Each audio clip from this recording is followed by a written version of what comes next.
Buenas noches, mi nombre es Silvia Espinosa Fernández, soy estudiante de la Universidad Abierta y a Distancia de México de la licenciatura en Nutrición Aplicada. Esta es mi vivencia de aprendizaje de la materia de Fisiopatología Aplicada 3, donde estamos viendo los estados catabólicos, impartida por el docente Raúl Águila Ávila.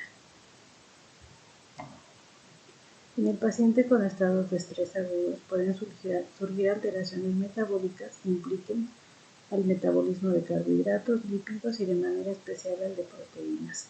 En los pacientes con estado crítico se engloban traumas, quemaduras, sepsis o enfermedad crítica. El paciente pasa por condiciones anabólicas o altamente catabólicas. Se han encontrado hallazgos de balances negativos en el nitrógeno, los cuales han sido mayores a 15 gramos por día, lo que lleva a que el paciente en estado de estrés agudo tenga una pérdida de hasta 375 gramos de músculo. Entre los estados catabólicos están traumatismos, quemaduras, sepsis, pacientes oncológicos con tratamientos de radioterapia, quimioterapia, inmunoterapia o trasplante.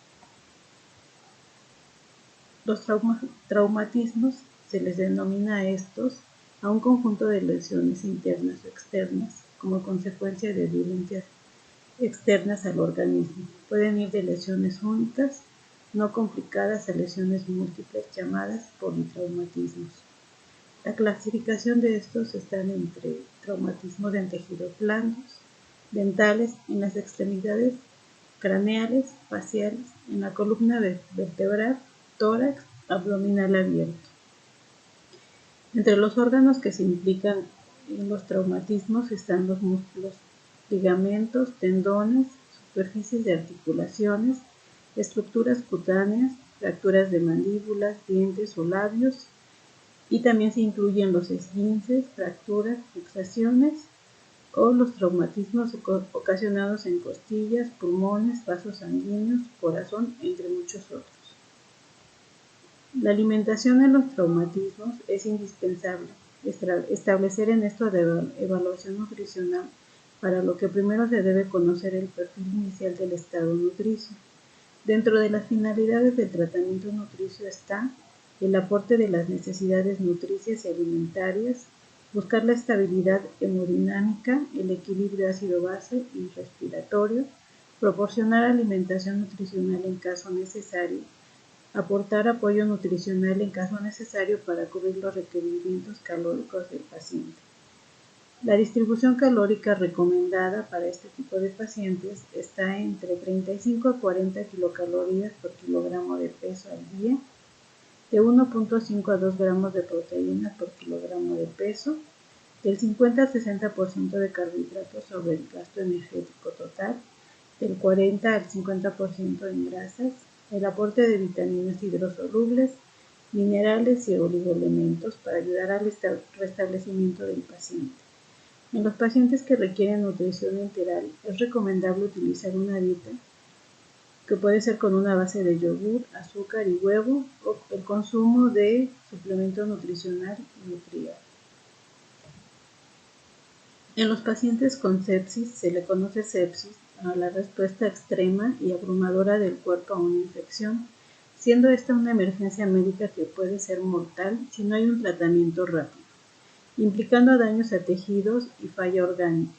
Las infecciones bacterianas son la causa más común de la sepsis, afectando con mayor regularidad a pulmones, vejiga, riñones y estómago. Entre sus síntomas están la dificultad para respirar, fiebre, frecuencia cardíaca acelerada, contusión o desorientación. En casos graves, el paciente puede presentar un shock séptico, lo que puede llevar a un descenso de la presión arterial y a la falla de diversos órganos.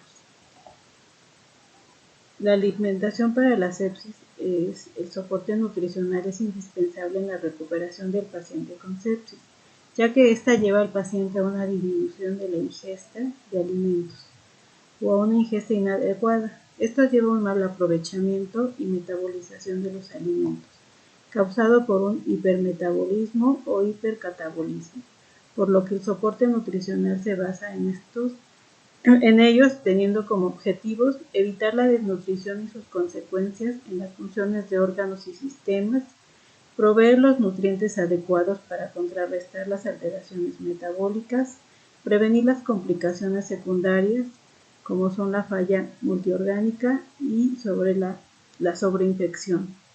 La mejor vía de soporte nutricional en el paciente crítico es la enteral, por lo que en esta debe haber un aporte de micronutrientes como la vitamina C, los betacarotenos, el selenio y la vitamina E.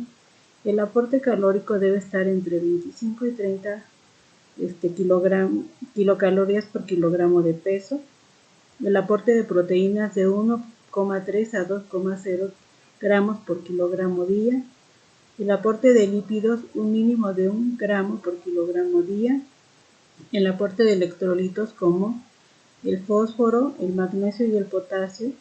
El consumo hídrico de 35 a 40 mililitros por kilogramo día.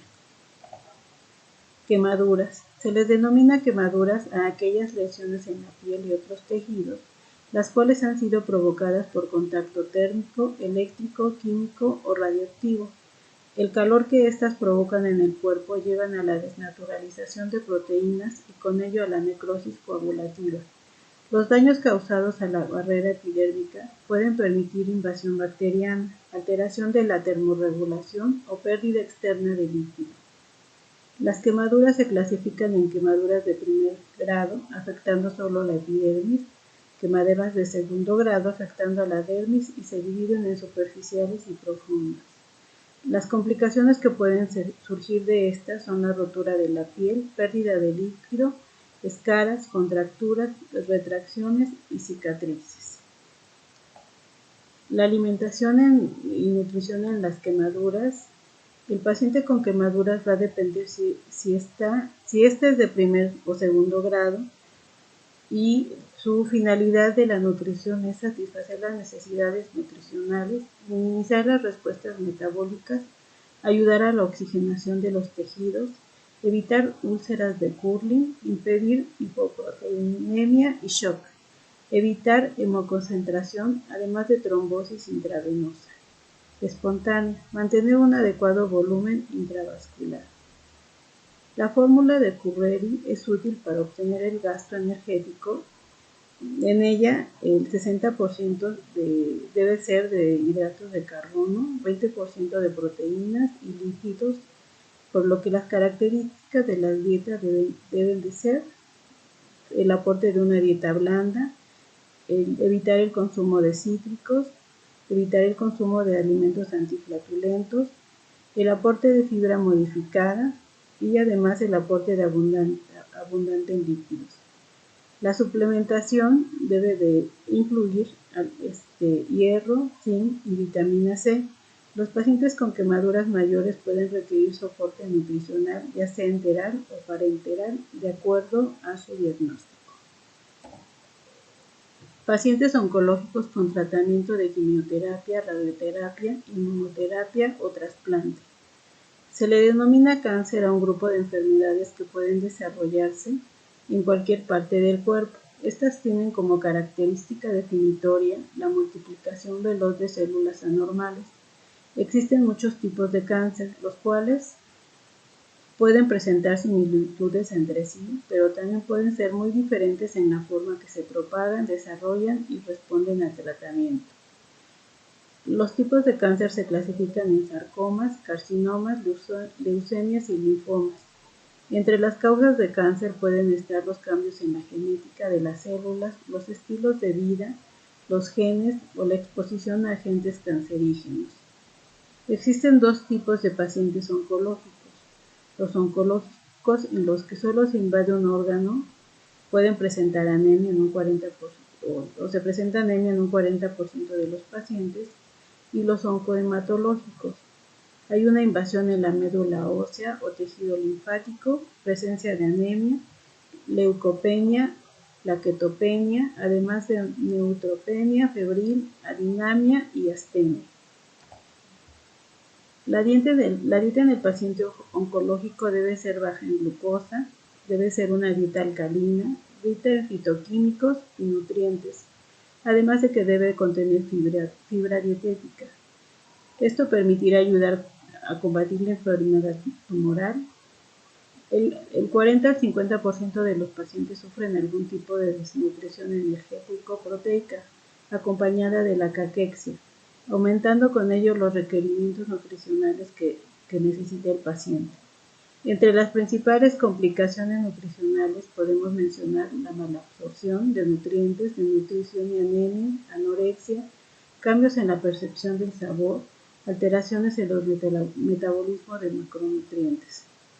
Entre las recomendaciones dietéticas a estos pacientes están establecer horarios de comida, cuidar la higiene bucal.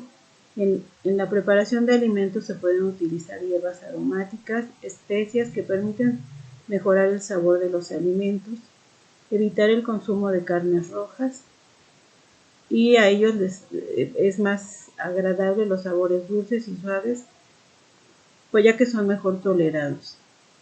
En el caso de los pacientes que presentan diarreas por quimioterapias, se deben evitar lácteos, evitar frutas crudas y con cáscara, y además se deben incluir carnes blancas en su dieta diaria, consumir líquidos de manera abundante y evitar el consumo de alcohol o el picante o irritantes en general. Conclusión: los estados catabólicos llevan al paciente a un hipermetabolismo o hipercatabolismo, lo que lleva a un estado de caquexia que hace que el paciente tenga una malnutrición energético-proteica. El riesgo de tener anemia en cualquiera de sus tipos, anorexia, alteraciones metabólicas en los hidratos de carbono, lípidos y sobre todo de las proteínas. Es indispensable conocer las fisiopatologías en los pacientes con algún tipo de traumatismo, de sepsis, quemaduras o los pacientes oncológicos con tratamientos de quimioterapia, radioterapia, inmunoterapia o implantes, ya que ello permitirá indicar un plan nutricional adecuado a cada problemática de salud que lleve al restablecimiento de la salud de estos que estén cursando por algún estado catabólico. Gracias.